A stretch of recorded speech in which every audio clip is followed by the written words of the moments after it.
Cross voting ಪ್ರಕರಣ ಸದ್ಯ BJP ಜೆಡಿಎಸ್ಗೆ ಹೊಸ ಟ್ವಿಸ್ಟ್ ಅನ್ನು ತಂದುಕೊಟ್ಟಿದೆ. ನೋಡಿ, ಅಡ್ಡ ಮತದಾನದ ಶಾಕ್ನಿಂದ ಇನ್ನೂ ಕೂಡ ಮೈತ್ರಿ ಹೊರಗೆ ಬಂದಿಲ್ಲ. 11 ಶಾಸಕರು ಸದ್ಯ ಕ್ರಾಸ್ ವೋಟಿಂಗ್ ಮಾಡಿರುವಂತಹ ಶಂಕೆ ಈಗ ಲಭ್ಯ ಆಗಿದೆ. ಎಸಿ ಕುರಿತಂತೆ ಅಪ್ಡೇಟ್ ಸಿಗ್ತಾ ಇದೆ. ಬಿಜೆಪಿ 3 ಶಾಸಕರು ಅಡ್ಡ ಮತದಾನ ಮಾಡಿರುವಂತಹ ಸಾಧ್ಯತೆ ಬೆಳಕಿಗೆ ಬಂದಿದೆ.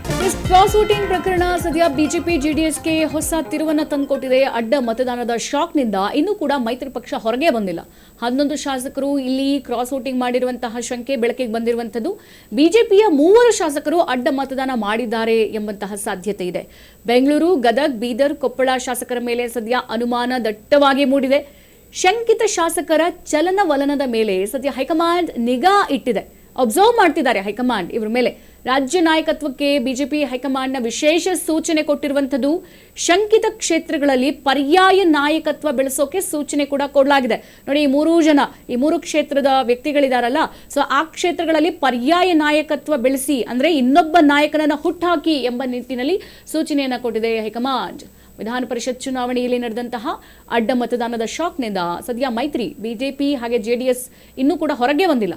ಒಟ್ಟು 11 ಶಾಸಕರು ಕ್ರಾಸ್ ವೋಟಿಂಗ್ ಮಾಡಿದ್ದಾರೆ ಅಂತ ಹೇಳಿಬಿಟ್ಟು ಶಂಕೆ ವ್ಯಕ್ತವಾಗಿದೆ. ಈ ಬೆಳವಣಿಗೆ ರಾಜಕೀಯ ವಲಯದಲ್ಲಿ ಹೊಸ ಚರ್ಚೆಗೆ ಕಾರಣ ಆಗಿರುವಂತದ್ದು. ಇನ್ನು ವಿಧಾನ ಪರಿಷತ್ ಚುನಾವಣೆಯಲ್ಲಿ ನಡೆದಂತಹ ಅಡ್ಡ ಮತದಾನ ಬಿಜೆಪಿ ಹಾಗೆ ಜೆಡಿಎಸ್ ಮೈತ್ರಿಯನ್ನ ಇವತ್ತಿನವರೆಗೂ ಕೂಡ ಕಾಡ್ತಾಲೇ ಇದೆ. ಒಟ್ಟು 11 ಶಾಸಕರು ಮೈತ್ರಿ ಅಭ್ಯರ್ಥಿಗಳ ವಿರುದ್ಧ ಮತ ಚಲಾಯಿಸಿರುವ ಶಂಕೆ ಗೊತ್ತಾಗಿದೆ. ಈ ಶಾಸಕರ ಚಲನವಲನಗಳ ಮೇಲೆ ಬಿಜೆಪಿ ಮತ್ತು ಜೆಡಿಎಸ್ ಹೈಕಮಾಂಡ್ ನಿಗಾ ಇರಿಸಿದೆ. ಇಲ್ಲಿ ಬಿಜೆಪಿ ಮೂಲಗಳ ಪ್ರಕಾರ ಪಕ್ಷದ 3 ಶಾಸಕರು ಕ್ರಾಸ್ ವೋಟಿಂಗ್ ಮಾಡಿದ್ದಾರೆ, ಮತ್ತೆ 1 ಮತ ಅಮಾನ್ಯವಾಗಿದೆ ಅಂತ ಪಕ್ಷದ ಆಂತರಿಕ ಪರಿಶೀಲನೆಯಲ್ಲಿ ತಿಳಿದು ಬಂದಿರೋದು. ಇನ್ನು ಬಿಜೆಪಿ ವಿಧಾನ ಪರಿಷತ್ ಸದಸ್ಯ ಸಿಟಿ ರವಿ ನೇತೃತ್ವದ ಸತ್ಯ ಶೋಧನಾ ಸಮಿತಿ ಈ ಕುರಿತು ವರದಿಯನ್ನು ಕೂಡ ಪಕ್ಷದ ಹೈಕಮಾಂಡ್ಗೆ ಕೊಟ್ಟಿತ್ತು. ಈ ಮೂಲಗಳು ತಿಳಿಸಿರುವಂತದ್ದು. ಇದಕ್ಕೂ ಮುನ್ನ ಬಿಜೆಪಿ ರಾಜ್ಯಾಧ್ಯಕ್ಷ ಬಿವೈ ವಿಜಯೇಂದ್ರ ಹಾಗೂ ವಿಧಾನಸಭೆಯ ವಿರೋಧ ಪಕ್ಷದ ನಾಯಕ ಆರ್ ಅಶೋಕ್ ದೆಹಲಿಯಲ್ಲಿ ಬಿಜೆಪಿ ರಾಷ್ಟ್ರೀಯ ಅಧ್ಯಕ್ಷ ನಿತಿನ್ ನಬೀಬ್ ಅವರನ್ನ ಭೇಟಿ ಮಾಡಿ ಈ ಕುರಿತು ವಿವರಣೆಯನ್ನು ಕೂಡ ನೀಡಿದ್ರು. ಮತ್ತೆ ಪಕ್ಷದ ಆಂತರಿಕ ಮಾಹಿತಿ ಪ್ರಕಾರ ಸದ್ಯ ಬೆಂಗಳೂರು, ಗದಗ್, ಬೀದರ್ ಹಾಗೂ ಕೊಪ್ಪಳ ಈ ಜಿಲ್ಲೆಗಳ ತಲಾ ಒಬ್ಬ ಶಾಸಕರು ಕ್ರಾಸ್ ವೋಟಿಂಗ್ ಮಾಡಿದ್ದಾರೆ ಅಂತ ಹೇಳಿ ಈಗ ಡೌಟ್ ಬಂದಿದೆ. ಹಾಗಾಗಿ ಈ ಹಿನ್ನೆಲೆಯಲ್ಲಿ ಸದ್ಯ ಕ್ರಾಸ್ ವೋಟಿಂಗ್ ಮಾಡಿದಾರಲ್ಲ, ಆ ಶಂಕಿತ ಶಾಸಕರ ಮೇಲೆ ನಿಗಾ ಇಡಬೇಕು, ಅವ್ರನ್ನ ಅಬ್ಸರ್ವ್ ಮಾಡ್ತಾ ಇರಿ ಅಂತ ರಾಜ್ಯ ನಾಯಕತ್ವಕ್ಕೆ ಬಿಜೆಪಿ ಹೈಕಮಾಂಡ್ ಸೂಚನೆ ಕೊಟ್ಟಿದೆ ಅಂತ ಹೇಳಲಾಗ್ತಾ ಇದೆ. ಇದಲ್ಲದೆ 2028ರ ವಿಧಾನಸಭೆ ಚುನಾವಣೆಗೂ ಮುನ್ನ ಈ ಶಾಸಕರು ಕಾಂಗ್ರೆಸ್ಗೂ ಕೂಡ ಸೇರುವ ಸಾಧ್ಯತೆ ಇದೆ ಅಂತಾನೂ ಅಲ್ಲಿ ಮತ್ತೊಂದು ಡೌಟ್ ಬಂದಿದೆ.